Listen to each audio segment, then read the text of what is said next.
Esse semestre, nós estamos trabalhando uma série de mensagens, a carta aos Efésios.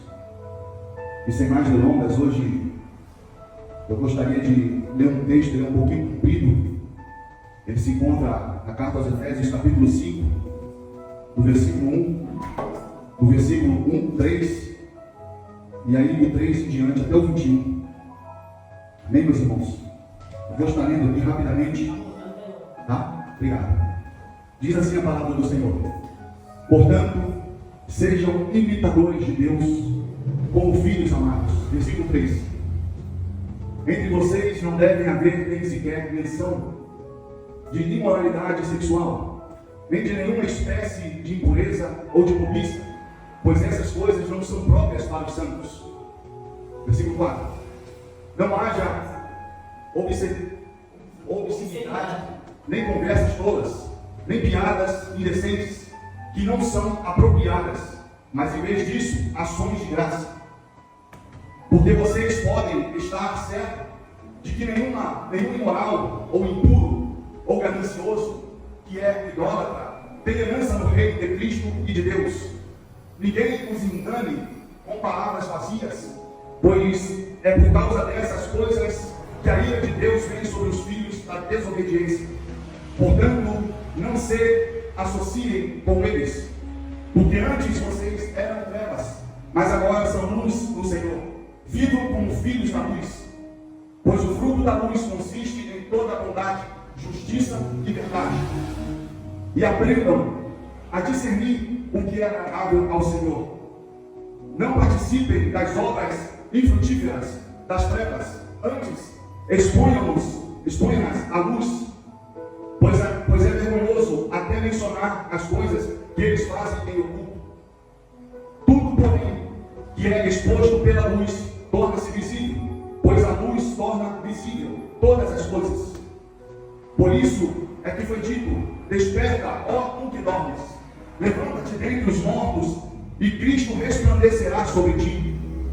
Tenham cuidado com as suas maneiras de viver, que não seja como insensatos, mas como sábios, aproveitando ao máximo cada oportunidade, porque os dias são maus.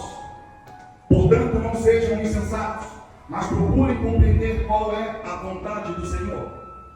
Não se embriaguem com vinho, que leva à libertinagem, mas sejam cheios do Espírito, falando uns aos outros com salmos, hinos e cânticos espirituais, cantando e louvando ao Senhor de coração, sempre dando graças a Deus Pai por todas as coisas, a Deus Pai por todas as coisas, em nome do Senhor Jesus Cristo. Sujeitem-se uns aos outros no temor de Cristo. Meus queridos irmãos, nesta manhã eu olhando para esse texto esta semana e vendo alguns conceitos a respeito disso, e Deus colocou no meu coração o tema imitadores de Deus, no falar e no viver. Quando olhamos essa carta de Paulo aos Efésios, ela é uma das cartas mais importantes e escrita pelo apóstolo Paulo. Conforme a pastora Kelly já mencionou aqui, Efésios é uma das cartas da prisão de Paulo, ou seja, ela foi escrita quando Paulo estava preso lá em Roma. E vale ressaltar que Éfeso é uma cidade mergulhada em idolatria, mergulhada em imoralidade, em discursos que moldavam um estilo de vida de Deus. E logo no início do capítulo 5 de Efésios, ele destaca algo essencial, ou seja, o Evangelho não transforma apenas crenças, ele transforma relacionamentos, especialmente na forma como falamos uns com os outros. E aqui, meus irmãos, está uma das maiores verdades e profundas que podemos aprender nesta manhã.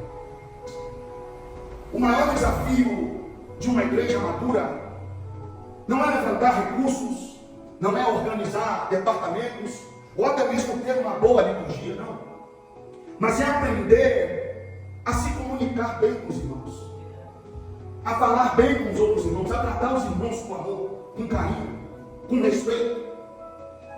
E quando eu falo de se comunicar bem, é uma maneira como dirigimos ao outro, com palavras e até mesmo com ação. Aí quando eu olho lá em Provérbios, no capítulo 18, no versículo 21, ele vai afirmar que a língua tem o poder sobre a vida e sobre a morte. Ou seja, palavras constroem, mas palavras também destroem. Palavras curam, mas palavras também, elas ferem. As palavras levantam, mas também levantam. O que significa isso, pastor Leão? Significa que a forma como nós dirigimos uns aos outros vai nos revelar a nossa verdadeira espiritualidade. E podemos até, meus irmãos, estar aqui, montar, cantando, pregando, participando de todos os ministérios, mas a maneira como falamos vai mostrar exatamente se fomos transformados pelo Evangelho, ou até mesmo se continuamos carnais. Vai ser o modo de você se comunicar, vai ser o modo de você falar. Não adianta eu chegar aqui em cima, pregar e eu falar, não, eu sou o cara, eu sou o tal. E dentro da minha casa eu maltrato a minha esposa, dentro da minha casa eu maltrato os meus filhos, dentro do meu carro eu maltrato os clientes. Não, isso não é amor. E isso, meus irmãos, vai nos lembrar da igreja lá de Corinto. Uma igreja cheia de dons, sim ou não? Uma igreja cheia de dons espirituais, mas uma igreja carnal, meus irmãos. Não tinha amor, não tinha empatia, fazia acepções de pessoas. E principalmente, aquela igreja ela não sabia se comunicar. Ela tinha dificuldades, meus irmãos, em falar com as pessoas, em pronunciar as palavras. E é essa a razão de tantos conflitos entre irmãos, porque há tantas divisões feridas e desencontros na igreja. Porque muitos, meus irmãos, muitos de nós temos dificuldades no trato através da palavra. Falamos sem pensar, reagimos com dureza, respondemos com orgulho, interpretamos com suspeitas e usamos até mesmo línguas para expor, ferir e até humilhar as outras pessoas. Quando eu olho em Provérbios, capítulo 12, versículo 18, descreve isso como precisão. Porque há palavras, meus irmãos, que ferem com espada, como diz lá. Mas a língua dos sábios traz o quê? Traz a cura. Paulo aqui, ele sabe dessa realidade. E por isso, antes de falar sobre casamento, sobre submissão, sobre lutas espirituais ou estruturas da igreja, ele trata do coração comunicador do cristão. Ele vai tratar do coração, ele vai tratar do falar, ele vai tratar ali da comunicação dos irmãos daquela igreja.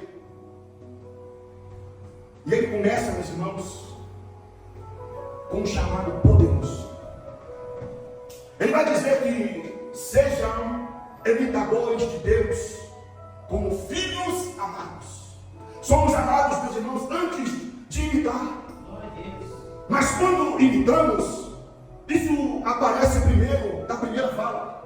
Ou seja, Deus cria falando. Jesus, ele transforma falando. O Espírito convence falando. Quando pegamos lá no primeiro capítulo de Gênesis, Deus, ele começa criando os céus e a terra. Jesus, quando vem, ele já começa a transformando a água em vinho, falando. O Espírito vem convencendo você de que você tem que ser uma pessoa mais pura, de que você tem que ser uma pessoa mais santa, de que você tem que ser uma pessoa mais dedicada. E ele vai te convencendo a ser tudo isso. E nos revelamos realmente quem somos quando abrimos a nossa boca. Jesus, ele disse lá no Evangelho de Mateus, no capítulo 12, no versículo 34, a boca fala do que, meus irmãos? Do que o coração está cheio. Ou seja, palavras são diagnósticos espirituais. E aqui no Efésios, aqui em Efésios, capítulo 5, vai nos ensinar e falar, revelar, se estamos cheios do Espírito ou não. Se estamos cheios da carne ou não. E é por isso hoje, que nessa manhã, nós vamos entender como as nossas palavras temperadas pelo Espírito Santo pode transformar e mudar a maneira como nós se relacionamos uns com os outros. E a primeira coisa aqui, meus irmãos, na nossa fala, ela precisa refletir a luz que carregamos. Efésios capítulo 5, no versículo 1 ao 8, Paulo ele apresenta três contrastes que mudam a nossa comunicação. Vamos lá. Mas que três contrastes é esse, pastor? Amor versus impureza, luz versus trevas, e sabedoria versus insensatez. As nossas palavras, meus irmãos, revelam de qual lado estamos, irmão João. Paulo ele afirma em Efésios 5:3, nem sequer se nomeiam entre vocês conversas de quê? De impureza. Conversas de quê? De vulgaridade, ou até mesmo palavras de malícias. É o que Paulo está afirmando. E ele não diz que não podemos falar sobre o pecado. Ele não diz, mas que devemos ser a fonte de conversar que alimentam as trevas. É isso que ele menciona. E quando olhamos lá em Colossenses, capítulo 3, versículo 8, vai dizer que agora, porém, abandonem palavras torpes da boca. No Evangelho de Lucas, capítulo 6, versículo 45, vai dizer que o homem bom, ele tira coisas boas do bom tesouro do coração. Em Provérbios, capítulo 15, no versículo 4, vai dizer que a língua serena é a árvore da vida. E como isso, meus irmãos, eu posso colocar em prática na nossa vida hoje? Usando o WhatsApp como palco para indiretas e ironias. Usando conversas que começam inocentes, mas desacabam para sensualidades e vulgaridade. Grupos onde a murmuração vira vírus emocional que contamina todos. Não é isso. Não é isso que podemos praticar esta manhã. Não é isso que devemos praticar isso. Um exemplo, meus irmãos, que Paulo diria assim para nós: não seja você o iniciador disso. Ou seja, seja o fruto da luz na fala, como ele fala em Efésios 5:9. Primeiro, uma bondade, palavras que levantam, como Barnabé, chamando o filho da consolação. Segundo, justiça, palavras que corrigem sem humilhar. Ou seja, ele fala a verdade em amor. Terceira coisa, meus irmãos, verdade, que são palavras claras e sinceras que Jesus nos ensinou. Seja vosso falar, se ensina ou não, como está lá em Mateus capítulo 5, versículo 37. E quando eu vejo a segunda coisa, eu vejo que o Espírito Santo transforma até o nosso vocabulário. Efésios capítulo 5, no versículo 18 ao 21, quando Paulo vai dizer que sejam cheios do Espírito, ele conecta isso imediatamente a uma linguagem. Aí ele destaca três coisas aqui que nós vamos aprender, como falou o texto: falando entre vós como salvos, dando graça e sujeitamos uns aos outros. Ser cheio, meus irmãos, do Espírito não é gritar mais forte do que o outro, é falar com mais vida, porque o Espírito muda 4 áreas da nossa fala. A primeira delas é o dom do explosivo para o passivo, o dom da ironia para a empatia, o dom da dureza para a mansidão, Provérbios 15:1 vai dizer que a resposta branda desvia o furor. A segunda coisa que Paulo fala aqui é sobre o conteúdo. Ele retira o prazer em conversas imorais, sarcásticas e destrutivas, como ele fala lá em Tiago 1:26. Se alguém não refriar a língua, sua religião é vã. A terceira coisa, meus irmãos, é a intenção. Falar não para humilhar ou vencer, não, mas para curar e abençoar as vidas. E a quarta coisa que Paulo vai ensinar aqui é o propósito. Palavras começam a servir, não a ferir. Uma mulher foi grosseira com uma das funcionárias do caixa. O caixa respondeu, a menina do caixa, ela vai responder com gentileza. Uma cliente perguntou: como você consegue? E ela disse: prefiro ser cheia do Espírito do que cheia de razão. Ou seja, às vezes nós estamos trabalhando e entra algum cliente avarento, algum cliente orgulhoso em nossos carros, e a vontade é de esganar esse miserável. Mas, como eu estava conversando com o Diácono João esses dias, o irmão João estava me falando que entrou um rapaz no carro dele cheio de arrogância, cheio de batendo no peito, falando que eu sou tal. E quando as coisas, meus irmãos, começam erradas, ela vai terminar errada. E aí, imediatamente, o João percebeu que aquele cara era arrogante. Ele falou: não, desce do meu carro. Não vou fazer essa corrida com você, porque tudo que começa mal, vai terminar mal. Então eu prefiro que você peça outro ponto. Imediatamente, o irmão João passou o dedo, cancelou a corrida e seguiu viagem. Uma certa vez eu estava fazendo Uber, e eu peguei um cara levando para Guarulhos, não, para Cotia. E aí eu fazendo essa viagem, o cara: nossa, como você dirige mal, nossa, como você é isso, como você é aquilo. E aquele cara espirrava, aquele cara tossia, e vinha salivas no meu pescoço. E o cara me chamava, aí para sacanear ele, eu liguei o ar-condicionado do carro, coloquei no último volume, mas eu agi de forma errada. Eu naquele momento, eu agi pela emoção, e eu reconheci meu erro depois.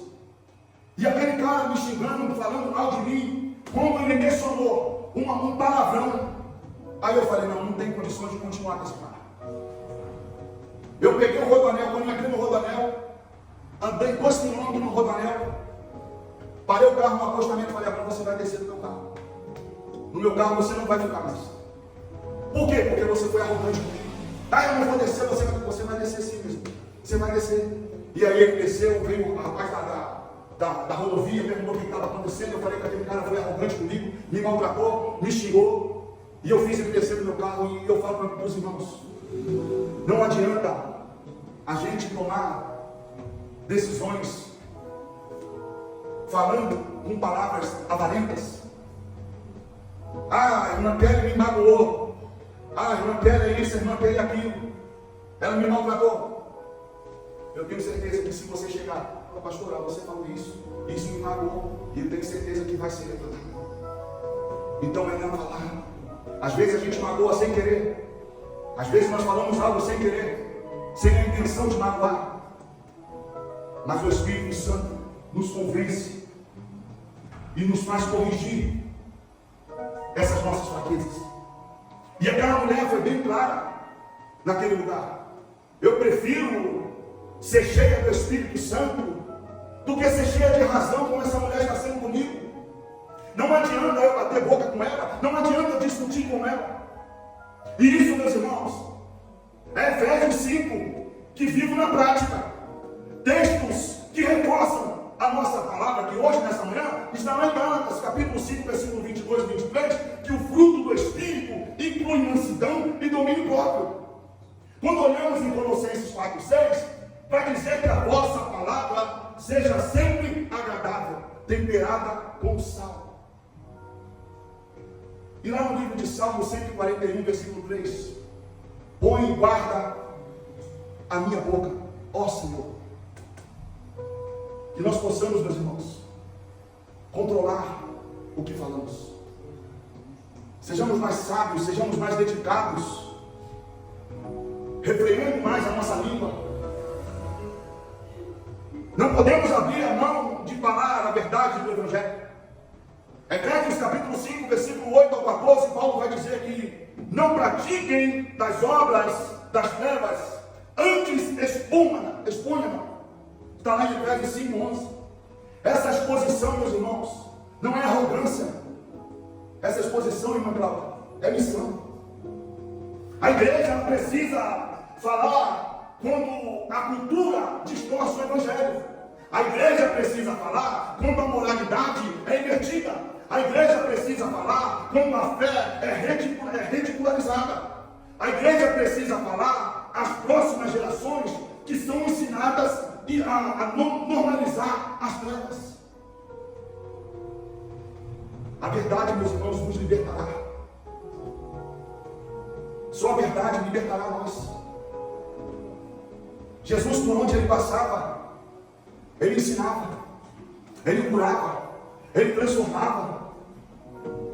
Esses dias eu estava vendo lá um trecho do filme como é que é? The Chosen.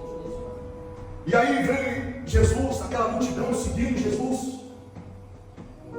Mas aquele povo, meus irmãos, aquela multidão não seguia Jesus porque ele era. Seguia por causa da comida. Seguia porque ele viu em Jesus algo que ia saciar o corpo dele, não o espírito. E aí Jesus, ele senta todo mundo na grama, e vem aquele moço, jovenzinho, com um cestinho de pão, com 5 pães e 2 peixinhos. Mas Senhor, como é que nós vamos alimentar todo esse povo? E Jesus ali faz o milagre da multiplicação. E quando os discípulos olham lá no cesto, e vê que o cesto estava todo misturado com pães e peixes, e o outro discípulo abre o outro cesto e vê que estava cheio, e Jesus começa a falar para eles: sirvam. E aquele povo é servido, e Jesus ele multiplica ali. E o que eu aprendo com isso, meus irmãos, é que quando eu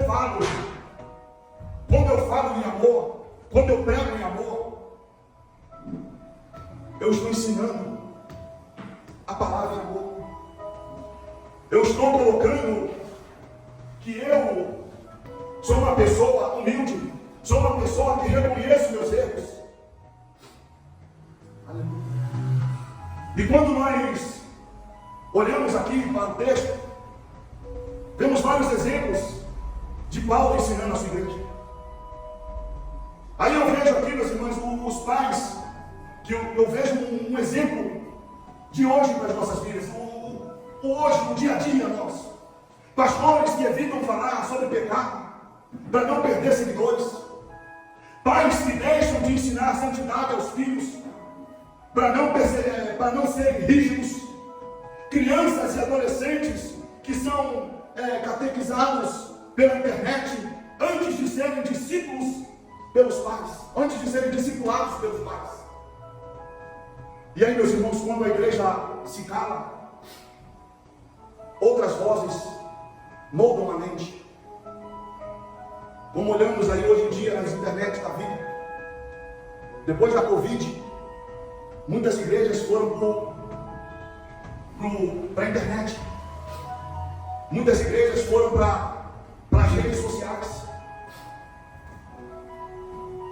E muitas das vezes as pessoas deixam, como eu estava conversando com o irmão João ali na frente hoje mais cedo, muitas pessoas, o pastor Maristela, deixam de vir à igreja para ouvir pregações na internet. E isso não vai trazer um alimento espiritual saudável para a sua vida. O alimento saudável é você estar na igreja com comunhão com o seu irmão. É olhando no olho dele e dizendo, como a gente diz aqui na ceia, irmã Cláudia: até que o Senhor venha, eu estou contigo. Até que o Senhor venha, eu vou caminhar contigo. Ei, você está na dificuldade, eu estou contigo até que Ele venha. Aleluia. E quando eu aplico isso na minha vida, na prática, Não relative a Bíblia para se encaixar no momento cultural. Ensine a verdade aos filhos antes que o mundo ensine a outra versão para eles. Fale mais, meus irmãos, com mansidão, mas sem medo. Seja você voz profética na família e na sociedade onde você mora.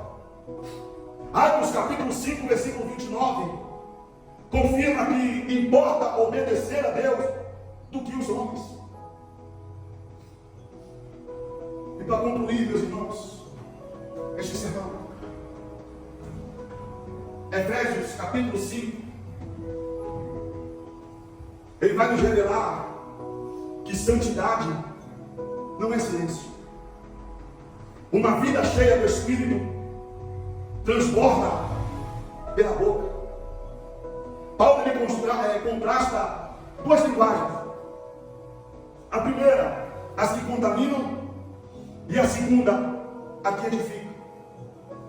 As que contaminam, meus irmãos, é mencionado a vulgaridades, a fofocas e conversas inúteis entre os irmãos.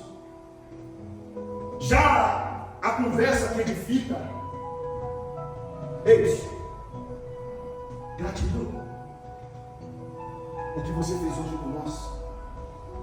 Cânticos que eleva o nosso espírito a adorar o Senhor Jesus. Encorajamento de você sair por essa porta e falar: eis, ó, Jesus te ama. Eis, Jesus tem um plano na sua vida. Edificar é isso. É você agradecer, é você reconhecer, é você cantar, adorar, é você se encorajar e pregar as boas novas, porque Paulo vai dizer: ide por todo mundo e pregai o meu evangelho. Jesus disse isso. Paulo ele só escreve.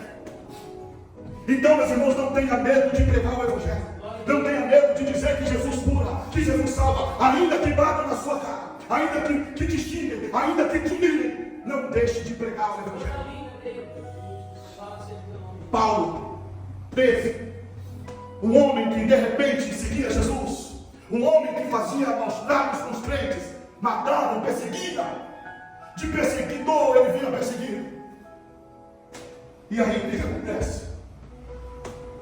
Paulo por várias vezes vai preso. Um dos pastores que Paulo discipula, Timóteo, novo convertido, e Timóteo com vontade de desistir, Timóteo com vontade de parar, porque aquela igreja maltratava, aquele povo humilhava. Mas em momento nenhum Paulo deixou isso acontecer. Ele dá ânimo, ele dá gás para Timóteo, e Timóteo vai até o fim. E quando eu vejo, meus irmãos, um exemplo final aqui, é uma mãe que dizia para sua filha: filha, toda palavra é uma semente. Escolha bem o jardim onde você vai plantar. Efésios capítulo 5 nos chama a quê, irmãos? A plantar em gratidão. Efésios te chama para plantar em pureza. Efésios te chama para plantar coisas obscenas, sexualidade. Não. Efésios nos convida, Efésios capítulo 5 nos convida a nós plantarmos a luz sobre as trevas. E que nesta manhã possamos ser luz em meio às trevas. Seja agradável o dizer da minha boca, que cada palavra não brilhe como a luz de Cristo. Perfume o ambiente com o seu amor e revele a sabedoria do Espírito Santo que há em você. Seja imitadores de Deus como filhos amados. Que nessa manhã estamos em pequenos números, mas eu aprendo uma coisa, que como Paulo ele foi até o fim, ensinando e exortando as igrejas, dizendo que devemos ser luz, ser conselheiros, dizendo que devemos ser imitadores de Cristo. E você talvez entrou aqui nesta manhã triste, chateado, ou até mesmo sem força de continuar, porque em cada lugar que você vai, as pessoas te desprezam, as pessoas olham para você com um olhar de impureza, com um olhar acusador. Mas nessa manhã, Deus fala para você: filho, filha, vinde a mim, você que está cansada, oprimida e sobrecarregado, que eu vos aliviarei. Ele quer aliviar esse fardo que há no seu ombro, esse peso que há na sua mente, esse peso que te acusa. Ei, você não é bem-vinda, mas aqui, na presença de Cristo, você é bem-vindo. E Jesus te chama nessa manhã. Jesus te chama nessa manhã. E Ele diz para você: tenho eu te chamar. Tenho eu propósito para você. Mas basta você tomar uma posição. E se você se sente desse jeito, angustiado, angustiada, eu quero orar por você. Sai do seu lugar, vem aqui na frente. Você que não aguenta mais dizer que aquele povo não gosta de mim, aquele povo me despreza, aquele povo me odeia. Jesus nessa manhã quer te dar um abraço. Jesus nessa manhã te chama de filho, de filha. E Ele te convida a reatar o laço com Ele e reatar a aliança com Ele. Cadê você? Cadê você que entrou nessa manhã querendo mudar a história, querendo mudar o seu cativeiro? Saia do seu lugar, eu quero orar por você. Jesus está aqui nesse lugar. Jesus, Ele te chama, Ele te faz um convite. Quero ver eu trabalhar na sua casa, quero ver eu trabalhar no seu trabalho, quero ver eu trabalhar na sua mente, quero ver eu cuidar de você, quero ver eu transformar a sua vida. Que Deus possa te